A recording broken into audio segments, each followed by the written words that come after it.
Hello friends, welcome to my channel. कैसे हैं आप सभी। कल की वीडियो में हम 65 वर्ड तक डिस्कस कर चुके थे और आज की वीडियो में हम 66 से स्टार्ट करेंगे। अ person who admires himself herself too much specially his appearance. इसका मतलब होता है नार्सिसिस्ट या आत्ममोही। ये एसएससी के एग्जाम में 6 टाइम रिपीट हुआ है और अदर एग्जाम में 4 टाइम रिपीट हुआ है। तो इसका मतलब होता है कि अ पर्सन हु एडमायर्स यानी कि ऐसा व्यक्ति जो अपने आप में ही बहुत मतलब अपने आप पे बहुत मोह, अपने आप में ही मोह रहता है उससे, है ना, वो अपने आप की बातें करता है। इसे बोलते हैं नार्सिसिस्ट। तो इसे हम ऐसे याद कर सकते हैं कि यहाँ आपको नारसी मतलब नारी दिख रहा होगा। नारी नारी यानी कि लड़कियाँ। लड़कियाँ कैसी होती है, वो जब भी कुछ नया पहनती है, कुछ भी करती है, तो अपने आप को कांच में देखती है कि मैं हाँ आज तो मैं कितनी अच्छी लग रही हूँ, ये वो। तो नार्सिसिस्ट यानी कि नारी, उसे अपने आप पे वो होता है आत्ममोही। ठीक है, इसे हम ऐसे याद करेंगे। 67 well known for being bad या a person of evil reputation यानी कि ऐसा व्यक्ति जो बुरे कामों के लिए प्रसिद्ध हो। ठीक है, इसका मतलब होता है नोटोरियस यानी कि कुख्यात, यानी कि जो बुरे कामों के लिए फेमस होता है। ये एसएससी के एग्जाम में 9 टाइम रिपीट हुआ है और अदर एग्जाम में ये 1 टाइम रिपीट हुआ है। Next word, a person who collects coin यानी ऐसा व्यक्ति जो सिक्कों को इकट्ठा करता है ना, उसे कहते हैं हम न्यूमिस्मेटिक्स यानी कि मुद्रा शास्त्री। ये एसएससी के एग्जाम में 6 टाइम रिपीट हुआ है और अदर एग्जाम में 4 टाइम रिपीट हुआ है। तो न्यूमिस्मेटिक्स में आपको न्यूमीज यानी आप नंबर दिख रहा होगा आपको, यानी कि न्यूमीज को हम नंबर से रिलेट करेंगे ना। तो नंबर यानी कि गिनती। तो हम पैसों की गिनती करते हैं ना, तो पैसों की गिनती यानी कि नंबर कि कितनी काउंटिंग है उसकी, यानी कि मुद्रा। हम मुद्रा की काउंटिंग करते हैं तो मुद्रा शास्त्री यानी कि पैसों को गिनने वाला। Next word, a large number of fish swimming together यानी कि मछलियों का एक साथ स्विमिंग करने का जो लार्ज नंबर होता है ना, उसे हम बोलते हैं शॉल यानी कि मछलियों का समुदाय। ये एसएससी के एग्जाम में 8 टाइम रिपीट हुआ है और अदर एग्जाम में 2 टाइम रिपीट हुआ है। ठीक है, तो इसे हम ऐसे समझेंगे कि एक लड़का अपनी मम्मी के साथ तालाब में घूमने गया होगा, तालाब की साइड। तो अचानक उससे मछलियाँ दिखी होगी, मछलियों का समूह दिखा होगा तालाब में। तो उसने उसकी मम्मी को बोला कि शो ऑल यानी कि उन सभी को देखो, शो यानी कि देखो, ऑल यानी कि सभी को, उन सभी को देखो वो कैसे दिख रही है। तो शो ऑल यानी कि मछलियों का समुदाय। ठीक है, next, a place where bees are kept इसे बोलते हैं एपियरी यानी कि मधुमक्खियों के पालने का स्थान। ठीक है, तो आप इसे ऐसे याद कर सकते हैं कि एपियरी आपको दिख रहा होगा यहाँ पे बीज आर केप्ट यानी कि मधुमक्खी को पालने का स्थान। आप इसे ऐसे ही याद कर सकते हैं। 71 a military structure where arms and ammunition and other military यानी कि शस्त्रों के रखने का स्थान। ठीक है, तो इसे हम बोलते हैं आर्सेनल यानी कि शस्त्रागार। ये एसएससी के एग्जाम में 5 टाइम रिपीट हुआ है और अदर एग्जाम में 4 टाइम रिपीट हुआ है। तो इसे हम ऐसे याद करेंगे, शस्त्र रखने का स्थान। शस्त्र यानी कि किसके पास होते हैं, सेना के पास होते हैं ना, बंदूक वगैरह।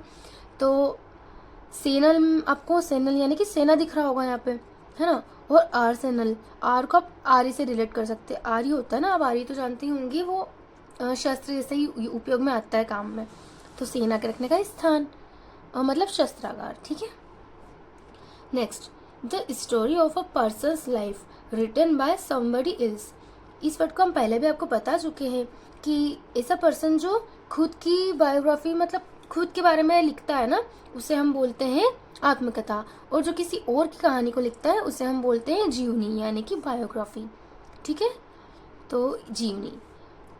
ये एसएससी के एग्जाम में 3 टाइम रिपीट हुआ है और अदर एग्जाम में 6 टाइम रिपीट हुआ है। नेक्स्ट वर्ड,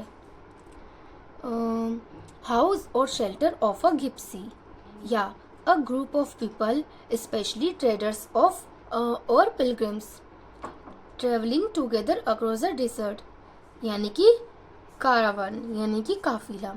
ये एसएससी के एग्जाम में 8 टाइम रिपीट हुआ है और अदर एग्जाम में 1 टाइम रिपीट हुआ है। तो काफिला, आप इसे ऐसे याद कर सकते हैं कि house or shelter of a गिप्सी। गिप्सी का मतलब ही होता है काफिला। ठीक है। अ group of people specially traders of pilgrims travelling together across the dessert, यानी कि आप इसे याद कर सकते हैं कि जब कोई इंसान डिजर्ट में घूमने जाता है तो वहाँ तो कोई घर होता नहीं है ना, तो उसे डिजर्ट में घूमने जाते हैं।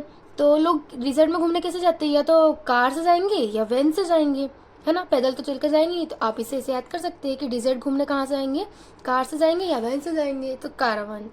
Okay, next word, a man who knows a lot about things like food music and art, यानी कि ऐसा व्यक्ति जो फूड म्यूजिक आर्ट के बारे में बहुत कुछ जानता है, यानी कि कॉनोइजर या विशेषज्ञ और पारखी। अब ऐसा व्यक्ति जो इन सब के बारे में जानता है ना, उसके बारे में तो कोनों कोनों में बात होती है, तो इसे हम ऐसे याद करेंगे कॉनोइजर, यानी कि कॉनोइजर को हम कोनों से याद कर लेंगे, यानी कि विश्व के किसी भी कोने में लोगों को पता होता है।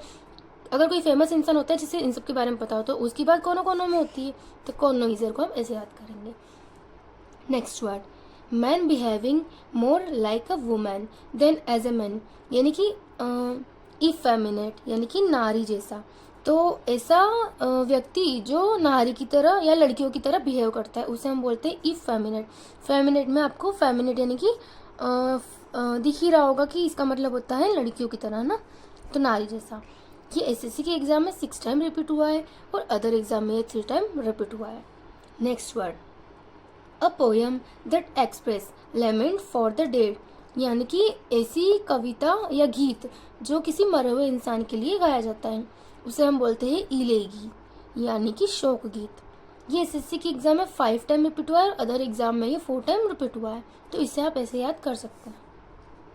Next word, a short speech at the end of a play, यानी कि एंड ऑफ द प्ले, यानी कि जो हम नाटक या कुछ भी देखते हैं ना तो उसके एंड में जो शॉर्ट स्पीच होती है उसे हम बोलते हैं इपीलोग, यानी कि उपसंहार। आप कोई ऐसे लिखते हो तो आपने भी देखा होगा हम प्रस्तावना से शुरू करते हैं और उपसंहार पे खत्म करते हैं, तो जहाँ खत्म करते हैं ना किसी चीज को उसे हम इपीलोग बोलते हैं, और जहाँ शुरू करते हैं उसे हम बोलते हैं prologue.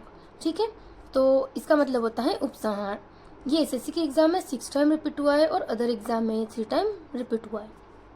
Next word, a person who believes that all events are predetermined और सब्जेक्ट टू फेट, यानी कि ऐसा व्यक्ति जो इन बातों पे विश्वास रखता है या ऐसा सोचता है कि जो कुछ भी होता है ना वो सब भाग्य में जो लिखा होता है वैसा ही होता है, यानी कि फैटलिस्ट या भाग्यवादी, है ना, जो भाग्य के ऊपर ही सब कुछ छोड़ता है कि जो भी होगा वो भाग्य में जो लिखा होगा वही होगा।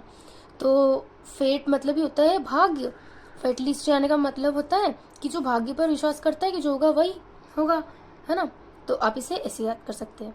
ये एसएससी की एग्जाम में 8 टाइम रिपीट हुआ है और अदर एग्जाम में 1 टाइम रिपीट हुआ है।